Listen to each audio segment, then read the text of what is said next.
원래는 제가 저번 설교 때 빌레몬서 우리 1장을 좀 다루었습니다. 그래서 원래는 그에 이어서 강해로 그 다음을 준비하려고 하다가 조금 생각이 바뀌어서 오늘은 교회라는 주제로 좀 말씀을 전하도록 하겠습니다. 오늘 택한 본문은 제가 보니까 2018년도에 제가 한번 다루었던 본문인데 조금 비슷한 내용이 나오더라도 한번 참고해 보시고 다시 교회를 향해서 우리가 생각하고 또 기도하는 그런 은혜가 오늘 이 밤에 있기를 바랍니다. 이번 주일 저희는 성령 강림 주일로 지켰습니다. 성령 강림은 기독교 역사의 큰 전환점이 되는 사건인데요. 성령 강림이 주는 여러 가지 중요한 의미들이 있겠지만 그 중에서 중요한 것을 또 하나 꼭 손꼽아 보자면 바로 교회의 시작이 아닐까 생각됩니다. 성령 강림 후 많은 사람들이 예수님을 믿고 그 다음에 사도들의 가르침을 받아 서로 교제하고 떡을 떼며 기도하기에 힘썼습니다. 그리고 이렇게 성령님이 함께 하시는 처음 교회, 바로 신약의 초대 교회가 시작이 된 것이죠. 초대 교회의 모습을 사도행전 2장에서 우리는 잘 살펴볼 수 있습니다. 개인적으로 이 교회에 대한 여러 가지 정의 중에 개인적으로 좋아하는 정의가 하나 있는데요. 제가 한번 말씀드렸던 때도 있습니다. 바로 교회는 하나님 나라의 현시라는 정의입니다. 나타날 현에 보일 시, 즉 교회가 무엇입니까? 하나님 나라를 이 땅 가운데 나타나 보여주는 곳, 그것이 바로 교회라는 것입니다.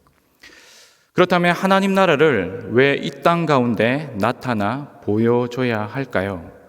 그 이유를 성경은 창세기부터 요한계시록까지 하나님 나라라는 주제로 우리에게 거듭해서 설명하고 보여주고 있습니다. 원래 처음부터 하나님 나라는 하나님이 이 세상을 창조하면서부터 시작되었습니다. 에덴 동산이라는 그 땅에서 왕이신 하나님이 자기 백성인 이 아담과 하와를 대표하여 하나님 나라를 시작하셨습니다. 그리고 하나님께서 그 땅의 모든 복을 사람에게 주셨죠. 하지만 사단은 그 복을 거짓말로 속였습니다. 어떻게 속였습니까? 하나님께서 단 한 가지, 에덴 동산의 중앙에 있는 선악을 알게 하는 나무를 먹지 말라, 그것에 집중하도록 이 아담과 하와를 속였습니다. 여러분, 사단의 전략은 늘 이와 같습니다. 하나님의 풍요로움을 보지 않게 하고 늘 부족한 것처럼 여기지는 것, 허락하지 않는 그 한 가지에 집중하게 만드는 것이죠. 그리고 하나님을 왜곡되게 인식하게 한 다음에 죄를 범하게 하는 것이 사단의 전략입니다. 하지만 하나님은 그 땅의 모든 복을 사람에게 주셨습니다. 그 안에서 참된 풍요와 충만을 누리게 하셨죠.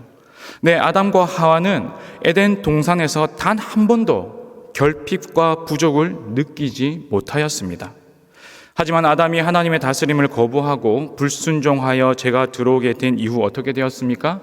더 이상의 기쁨도 만족도 행복도 없는 부족과 기갈과 목마름과 허기의 삶의 특징이 되는 그런 삶을 살게 되어 버렸습니다. 하지만 하나님께서는 그렇게 자기 나라를 떠난 백성을 그냥 내버려 두지 않으셨죠. 어떻게 하셨습니까? 하나님께서 친히 구원을 베풀어 주셨습니다. 우리가 잘 알듯이 자기 아들 예수 그리스도를 이 땅에 보내셔서 십자가의 죽으심으로 말미암아 다시 하나님 나라를 회복하시고 그리고 우리에게 그 나라의 복을 주셨습니다. 바로 예수님이 오셔서 주신 것이 하나님 나라였고 하나님 나라의 복을 우리에게 준다. 이것이 성경의 주요 메시지입니다. 에베소서 1장 3절이 이렇게 말씀합니다. 찬송하리로다. 하나님 곧 우리 주 예수 그리스도의 아버지께서 그리스도 안에서 하늘에 속한 모든 신령한 복을 우리에게 주시되. 어떻게 적혀 있었습니까? 하나님 아버지께서 그리스도 안에서 하늘에 속한 모든 신령한 복을 우리에게 주셨다라고 선언하고 있습니다. 그리고 그 복이 결국 무엇이냐면 에베소서 1장을 쭉 읽어가다 보면 마지막 1장 22, 23절에 이르러 그 복이 바로 교회라고 우리에게 말씀하고 있습니다. 결국 모든 하나님의 이 구원의 역사의 종착점, 그리고 하나님의 구원 계획의 목적, 또 예수 그리스도의 십자가의 죽으심으로 우리에게 주시고자 했던 복의 핵심, 그것이 무엇이냐면 바로 그리스도를 머리로 한 그리스도의 몸인 교회다라고 성경은 우리에게 알려주고 있는 것이죠. 여러분, 원래 교회는 이 세상에 없던 것이었습니다. 하지만 하나님께서 이 죄로 물든 이 세상과는 전혀 다른 하늘의 나라를 이 땅에 허락하신 것이죠. 그것이 교회입니다. 그래서 이 존 스토트 목사님은요, 자신의 에베소서 강해집의 제목을 하나님의 새로운 사회 이렇게 적었습니다. 왜일까요? 이 썩어져 가고 있는 세상과는 전혀 다른 새로운 사회, 그 바로 대한사회, 세상의 소망이 되는 전혀 다른 사회가 교회이기에 그러한 제목을 붙였던 것이죠. 사랑 여러분, 우리의 현 시대는 어떻게 흘러가고 있을까요? 좀 과거의 것들을 좀 조망해 보면서 이 시간 한번 나누어 보기를 원하는데요. 1997년에 IMF가 터졌습니다. 저희의 윗세대들은 다 이 IMF 세대를 거친 세대들이시겠죠. 그 체제에 우리가 편입이 되면서 그것에서 벗어난 지 이제 24년여 정도가 된 것 같습니다. 그 당시 나라 전체가요, 심각한 위기라고 했습니다. 가난해졌다고 야단이었습니다. 그리고 그때부터 어떤 생각이 있었냐면 가난하면 안 되지라는 생각이 우리에게 들었습니다. 여러분, 그래서 그 당시에 유행했던 유행어가 있는데요. 여러분 기억나십니까? 무엇이냐면 어여쁜 여성 탤런트가 나와서 뭐라고 얘기했습니까? 부자 되세요라는 것이 유행했습니다. 이것을 알면 좀 오래된 세대이신 거겠죠. 여러분, 언제나 사람들은 이 부자가 되고 싶었습니다.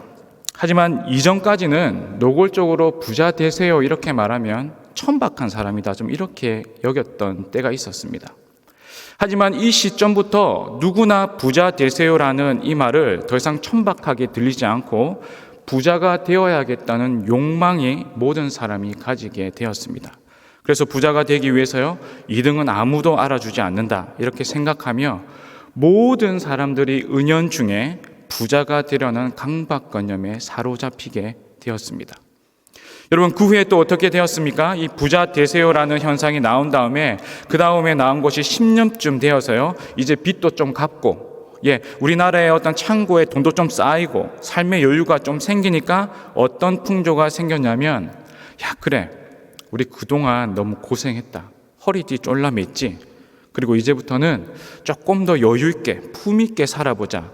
그러면서 무엇이 일어났냐면 웰빙이라는 단어가 일어나기 시작했습니다. 여러분, 웰빙이라는 것이 무엇이냐면요, 좋은 음식 먹고 문화생활 향유하고 이런 것들이 웰빙이지 않습니까? 그런데 이 자본주의 사회는 이것들을 그냥 놔두지 않고 웰빙조차도 산업화시키기 시작합니다.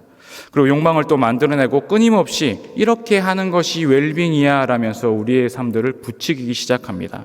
그래서 사람들은 어떻게 합니까? 또 돈을 벌어야 되죠. 웰빙을 즐기려면 돈을 벌어야 되는 것입니다. 또 그래서 죽으라고 일을 하다 보니까요, 사람들이 진이 빠지고 다 지쳤습니다. 그러니까 어떤 말이 나왔냐면 삶이 너무 고달프다. 그러면서 나온 말이 무엇이냐면 웰빙 다음에 나온 것이 힐링이란 단어가 한국 사회를 한번 또 강타했습니다. 왜죠? 다 사람들이 상처받았다고 얘기합니다. 다 힘들다고 이야기하니까 힐링이 필요한 것이죠. 그런데 힐링조차도 산업화되기 시작합니다. 그래서 힐링하기 위해서 어떤 것들이 필요하니 이런 것들을 해야 된다 하면서 또 사람들은 돈을 벌기 위해서 애를 쓰기 시작합니다. 여러분, 이것이 20여 년간의 우리 사회의 패턴인 것이죠. 그런데 힐링도 오래 가지 않았습니다. 왜냐하면 가치라는 것이 너무 빨리 변하는 시대를 우리가 살고 있기 때문이죠. 그래서 이후에 등장하는 것이요, 자기 개발입니다. 한때 서점에 가면 자기 개발서가 베스트셀러로 모든 것을 다 장식한 때가 있었습니다. 그런 자기 개발이 나오니까 어떤 또 용어가 나오냐면 코칭이라는 단어가 이 시대를 한번 휩쓸어 갔습니다. 여러분, 지금은 어떻습니까? 코로나가 터졌습니다. 코로나가 터진 이유 잘 모르겠습니다. 인간들의 이런 계속해서 허덕이는 것들을 하나님이 멈추시기 위한 경고의 메시지인지, 아니면 사람들이 이렇게 산업화, 자본화를 하면서 자연을 망가뜨리니 그 결과로 받은 것인지 잘 모르겠습니다. 하지만 코로나 기간 우리가 가장 많이 들었던 단어는요, 언택트, 거리두기라는 단어입니다. 그래서 예전보다 훨씬 더 많이 개인화되고 개별화되고, 그리고 지금까지 이루어졌던 빈부의 차이는 더욱 벌어지고, 욕망도 이제 은밀한 가운데, 더 어두운 가운데 나타나게 될 것입니다. 사랑하는 여러분, 성경은 시대를 바라보면서 점점 더 좋아질 것이라고 한 번도 말하지 않았습니다. 성경은 누누이 말세 때에 고통하는 때라고 말해 왔습니다. 지금도 아무리 첨단 시대를 달리고 4차 산업이 와서 세상의 겉모습은 더 좋아지고 편안해질지 몰라도 사람의 내면은 훨씬 더 피폐해지고 공허해질 것입니다. 그리고 더욱 욕망으로 가득 차게 될 것이죠. 목마름과 갈증이 더 심해지는데 계속 소금물을 먹는 셈이 될 것입니다. 그런데 여러분, 이러한 세상의 흐름 가운데 하나님께서는 오늘 우리에게 무엇을 다시 말씀해 주고 있냐면, 이러한 때에 하늘의 복을 누릴 교회를 우리에게 주셨다라고 지금 말씀하고 있습니다. 그리고 교회를 이 시대의 새로운 사회, 이 세상과 전혀 다른 하나님 나라를 나타내고 보여주는 이 시대에 대한 공동체로 주셨다라고 오늘 우리에게 말씀하고 있습니다.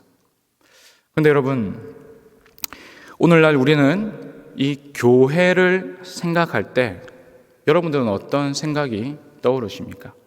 제가 질문 하나 하도록 하겠습니다. 여러분은 교회가 참으로 이 세상의 소망임을 믿으십니까? 한국 교회가 이 시대에 참으로 소망됨을 믿으십니까? 그리고 우리 부산중앙교회, 우리 교회가 진실로 이 시대의 소망이 됨을 믿으십니까? 아멘. 아멘이라 해주셔서 너무 감사합니다.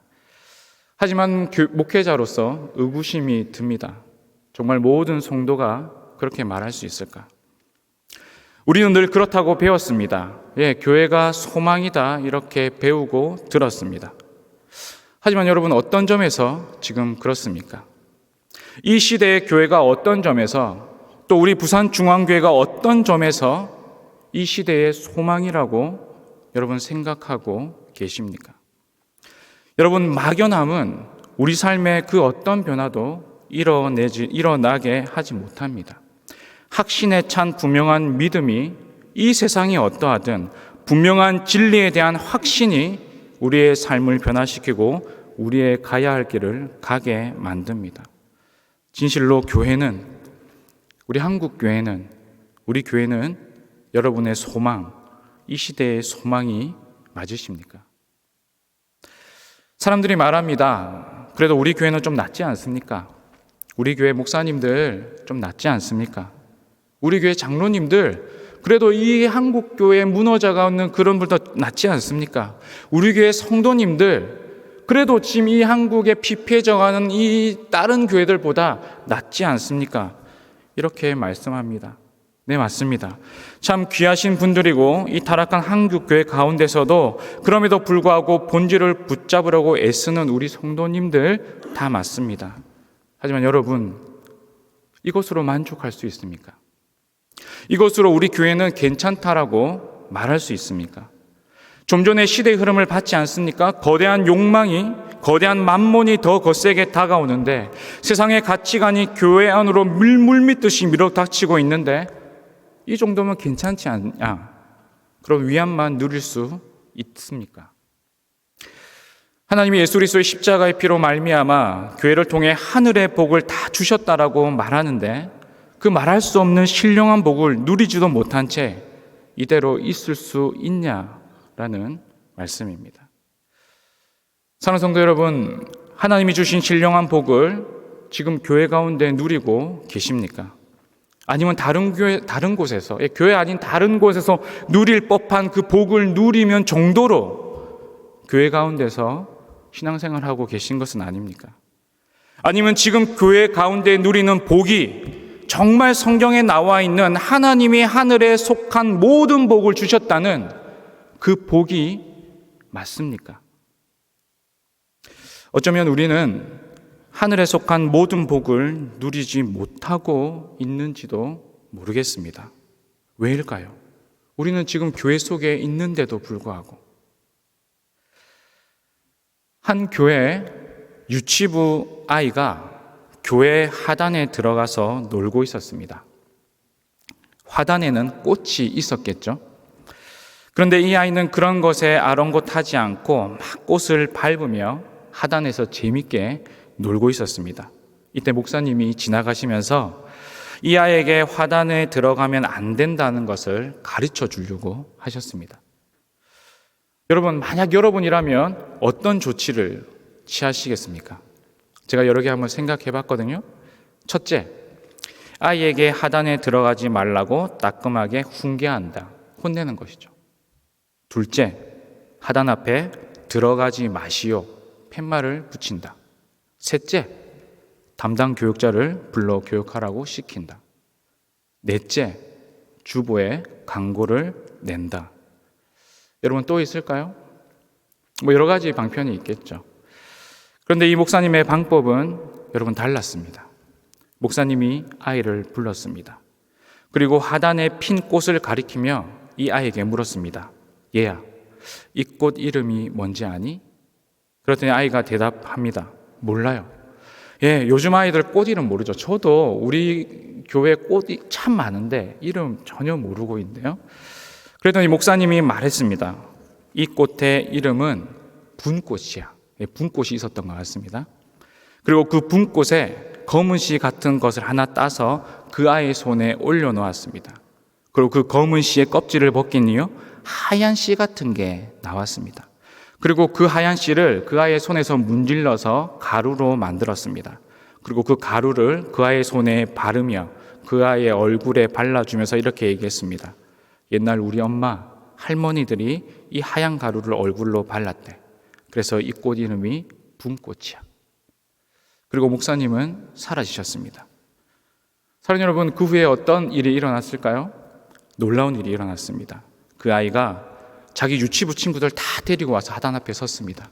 그리고 가리킨 거죠. 친구야, 이거 분꽃이래. 그리고 나서요, 그 화단에 들어간 아이들이 사라졌습니다. 사랑하는 여러분, 그 존재를 알면, 그것이 가진 의미를 알면 삶이 바뀌고 행동이 달라집니다. 그리고 그 존재를 온전히 알면 그 존재가 주는 복을 누릴 수 있게 되는 것이죠. 우리가 혹 교회에 주신 하나님의 모든 신령한 복을 누리지 못하고 있다면 그 이유는 단 한 가지일 것입니다. 여전히 교회를 모르기 때문이죠. 성경이 말하는 교회가 무엇인지, 우리의 연륜이 말하는 교회가 아니라 성경이 말하는 교회를 여전히 모르기 때문에, 또 어쩌면 이 세상 풍파 속에서 자꾸만 교회에 대한 그 영광이 흐려지고 희미해지기에 그 복을 온전히 누리지 못하는 것일 것입니다. 그래서 성경은 끊임없이 교회가 어떤 곳이며 교회는 어떻게 존재하는지, 또 교회적 삶은 어떻게 살아가는지를 누누이 우리에게 들려주고 알려주고 있습니다. 바라기는 이미 알고 있는 것들이지만 다시금 성경이 말하는 교회가 어떤 곳인지 살피고 그것을 우리의 가슴에 새겨 확신하고 소망함으로 하나님이 주신 모든 신령한 복을 누리는 우리 모두가 되기를 주님의 이름으로 축원합니다. 여러분, 오늘 우리가 읽은 에베소서 2장 14절부터 22절에서 교회에 대한 핵심적인 비유 4가지를 설명하고 있는데요. 짧게 살펴보도록 하겠습니다. 첫 번째로 14절부터 18절에 나오는 것은 하나라는 표현입니다. 여러분, 교회는 하나입니다. 또 다른 표현으로는요, 우리 모두가 한 몸이라는 사실입니다.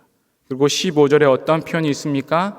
한 새 사람으로 지어졌다라고 말하고 있습니다. 여러분, 우리가 예수 그리스도를 주로 고백하는 그 순간 우리 각자는 그리스도와 연합하게 됩니다. 그리고 주를 고백하는 모든 성도들도 동일하게 주를 고백하는 그 순간 그리스도와 연합하게 되죠. 그러하게 주를 고백하는 모든 자들은요, 그리스도를 머리로 한 몸을 이루게 됩니다. 그러하기에 성도를 어떻게 부릅니까? 교회적 존재, 연합적 존재라는 표현을 쓰기도 합니다. 여러분, 이것은 선택이 아닙니다. 그리스도를 믿음으로 고백하는 그 순간 우리는 더 이상 개인적 존재가 아니라 교회적 존재, 연합적 존재, 한 몸 세 사람으로 재창조된다고 성경이 말하고 있습니다. 여러분, 근데 이 연합적 존재는요, 창세기 1장부터 우리에게 이미 소개하고 있습니다. 이것은 우리가 죄로 말미암아 잃어버렸던 것이죠. 하나님은 처음부터 남자와 여자를 창조하셨습니다. 그리고 하나님의 형상으로 지으셨죠. 이미 처음부터 삼위 하나님의 형상인 복수로 우리를 지으셨습니다. 그리고 서로 연합하여서 홀로 있는 것이 좋지 않음을 말씀하셨습니다. 여러분, 놀랍게도요, 성경은 창조 때 보시기에 좋았더라, 심히 좋았더라, 이것들을 계속 반복했습니다. 하지만 단 한 번 좋지 않다라는 말할 때가 있는데요, 그때가 언제입니까? 홀로 있을 때, 독처하는 것이 좋지 않다라고 표현하고 있습니다. 왜 그렇습니까? 사람이란 존재 자체가 이미 연합적 존재요, 함께 있는 존재로, 한 몸인 존재로 지음을 받았기 때문입니다. 여러분, 교회를 우리는 흔히 공동체 이렇게 부릅니다. 이 공동체를 뜻하는 영어가요, 커뮤니티 이건데요, 이 단어는 이 함께라는 의미의 컴과 선물을 뜻하는 무누스라는 라틴어로 결합이 되어 있다고 합니다. 그러니 무엇입니까? 바로 공동체는 서로가 서로에게 선물이 되는 모임이란 뜻입니다. 교회가 그런 곳입니다. 내가 힘들고 어려울 때 함께 울어주고, 내가 기쁘고 즐거울 때 함께 기뻐하는 한 몸 된 공동체, 그것이 바로 교회 공동체라는 것이죠. 그러하기에 이미 교회 안에 있는 자는요, 그 어떤 사람도 쓸모없는 사람이 없습니다. 서로를 귀히 여기고 사랑하는 이 시대의 정신과는 전혀 다른 한 몸이라는 개념을 분명히 확신한 것이 바로 교회 공동체라는 것이죠. 그래서 모든 성도가 한 몸임을 온전히 인식하고 할 때 우리는 이미 우리에게 부어진 하늘의 신령한 복을 누리게 되는 것입니다. 그러니까 여러분, 교회에 올 때, 비록 지금 코로나이기 때문에 교회에 오지 않을 때 우리는 교회를 생각하며 어떤 생각을 해야 됩니까? 한 몸이다. 내 옆에 있는 지체와 한 몸이라는 거예요. 여러분, 아침에 일어날 때마다 자신의 건강을 위해서 비타민 다 챙겨 드시지 않습니까? 내 몸을 위해서 하는 것처럼 한 몸 된 지체를 향해서 그런 마음을 품으시는 게 이미 우리를 한 몸 된 사람으로 만드셨다는 그 전제를 우리는 확신해야지 이미 우리에게 부으신 하늘의 신령한 복을 누릴 수 있게 된다는 말씀입니다. 그때 서로를 돌아보게 됩니다. 서로를 진심으로 사랑하게 되는 것이죠. 두 번째로 19절에서 교회를 오직 성도들과 동일한 시민이라고 설명합니다. 여러분, 바울 사도는 지금 하나님 나라의 시민인 신자의 특권을 로마 시민권으로 비유하며 설명하고 있습니다. 로마 시민이 누렸던 특권이 어마어마했던 것처럼 오늘 우리가 하나님 나라의 백성으로 누리는 특권 또한 어마어마하다는 것을 우리에게 말해주고 있죠. 바로 교회된 자들의 특권을 말해주고 있습니다.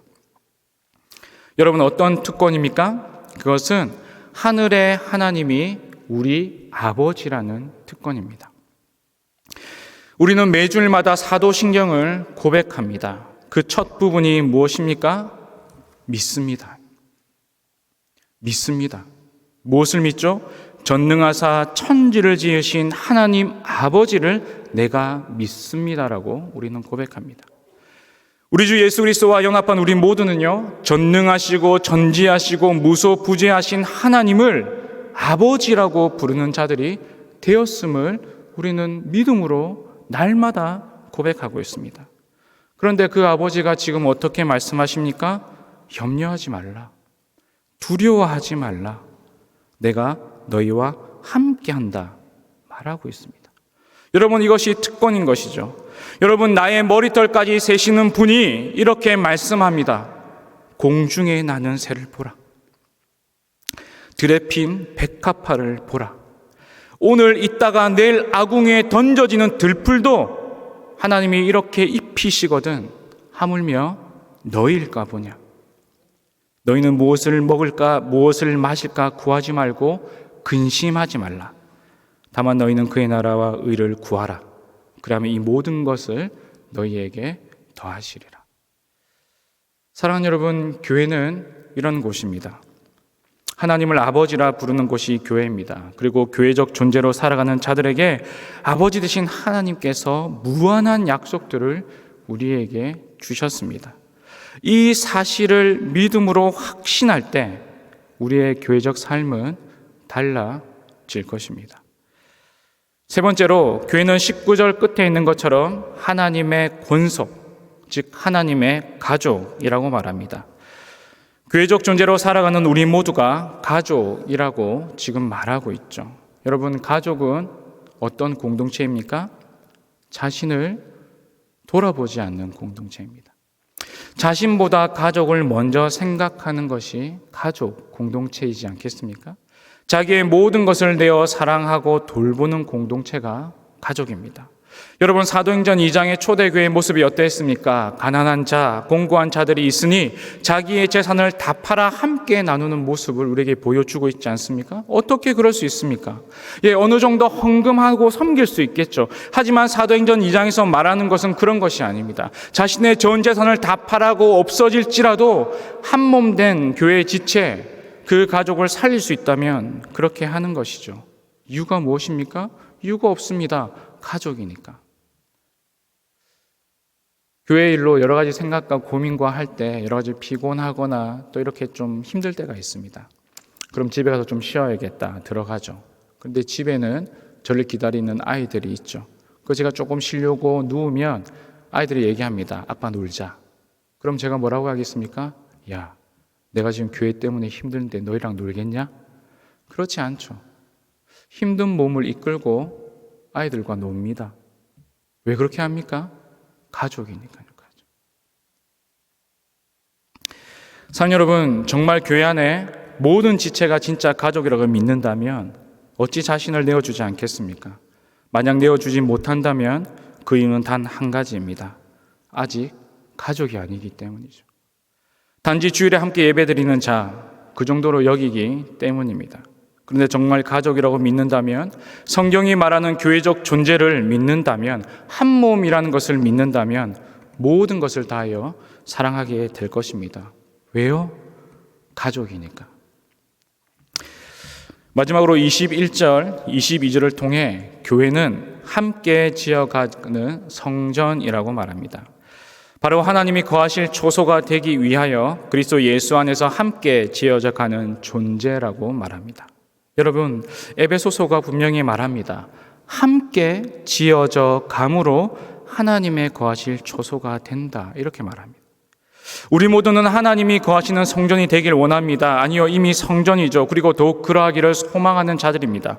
또한 그리스도의 장성한 분량까지 자라가며 그리스도를 온전히 닮아가기를 모든 자들이 원합니다. 그런데 성경이 말하고 있습니다. 그것은 혼자서는 안 된다. 혼자는 그렇게 지어져 갈 수 없다라고 말하고 있습니다. 어떻게 해야 됩니까? 함께 지어져 가는 것이다 말합니다. 함께 그리스도의 장성한 분량까지 자라가는 것이다 말합니다. 함께 예수 그리스도를 온전히 닮아가는 것이다 말합니다. 함께가 아니면 그렇게 할 수 없다, 성경이 말하고 있죠. 사랑하는 여러분, 함께 한다는 것이, 함께 지어져 간다는 것이 쉽다고 제가 말씀드리지 못하겠습니다. 어렵습니다. 다툼도 있고 의견 차이도 있고 그러함으로 미움도 생기기도 하죠. 하지만 그럼에도 불구하고 여러분, 그 지체가 필요합니다. 그 지체를 통해 우리가 함께 지어져 가기 때문이죠. 여러분, 그가 없으면 우리는 온전한 성전이 되지 못하기 때문입니다. 왜요? 교회는 함께 지어져 가는 공동체이기 때문이죠. 사랑하는 여러분, 이것이 성경이 말하는 교회입니다. 제가 아주 조금, 성경이 말하는 것 중에 아주 조금 교회에 대해서 말씀을 드렸습니다. 하지만 이 교회됨을 알고 이것을 믿고 확신할 때 하나님이 약속한 하늘의 신령한 모든 복을 우리는 반드시 누리게 될 것입니다. 이 교회됨을 알고 그렇게 교회적 존재로 서로를 여기고 생각할 때 우리는 하늘의 놀라운 역사를 경험하게 될 것입니다. 그때는 진정으로 교회만이 이 세상의 유일한 소망입니다. 이렇게 말하게 될 것입니다. 사랑하는 여러분, 코로나 기간 우리는 함께 하기가 참 어려운 시기를 계속 보내고 있습니다. 이럴 때 교회됨의 가장 중요한 복, 이 하나됨을 우리는 지켜가야 합니다. 에베소 4장 3절이 말씀하죠. 성령이 하나 되게 하신 것을 힘써 지키라. 무엇보다 이 하나됨, 가족됨, 한 시민, 한 성전됨, 이걸 힘써 지켜나가길 주의 이름으로 축원합니다. 분쟁이 있을 수도 있고 다툼이 있을 수도 있고, 하지만 이 하나됨을 깨트리면서까지 나아가서는 결코 안 된다는 것이죠. 여러분이 하나됨을 어떻게 지켜나갈 수 있을까요? 성경이 우리에게 말해주고 있습니다. 에베소 4장 2절 이렇게 말합니다. 모든 겸손과 온유로 하고 오래 참음으로 사랑 가운데서 서로 용납하고. 거창한 것이 없습니다. 획기적인 방법이 아닙니다. 구조적인 방법으로 되지 않습니다. 무엇입니까? 오직 모든 겸손과 온유와 오래 참음과 사랑 가운데 용납함이 이 교회의 하나됨을 지키게 한다, 우리에게 말씀하고 있는 것이죠. 또한 사랑하는 여러분, 교회를 더욱 사랑하고 교회를 위해 더욱 기도하시기를 바랍니다. 진실로 성경이 말하는 이 큰 복락을 누리는 주님의 교회가 우리 교회가 되도록, 또 그런 은혜가 더욱 넘치도록 부어질 수 있도록, 또한 그로 말미암아 진실로 우리 교회가 이 시대의 소망임을 확신하는 그런 교회가 되도록 더욱 교회를 사랑하고 교회를 위해 힘써 기도하시기를 바랍니다. 우리 모든 성도들이 하나님이 주신 하늘의 모든 신령한 복을 온전히 누리는 그런 교회적 존재들이 다 되시길 주님의 이름으로 축원합니다.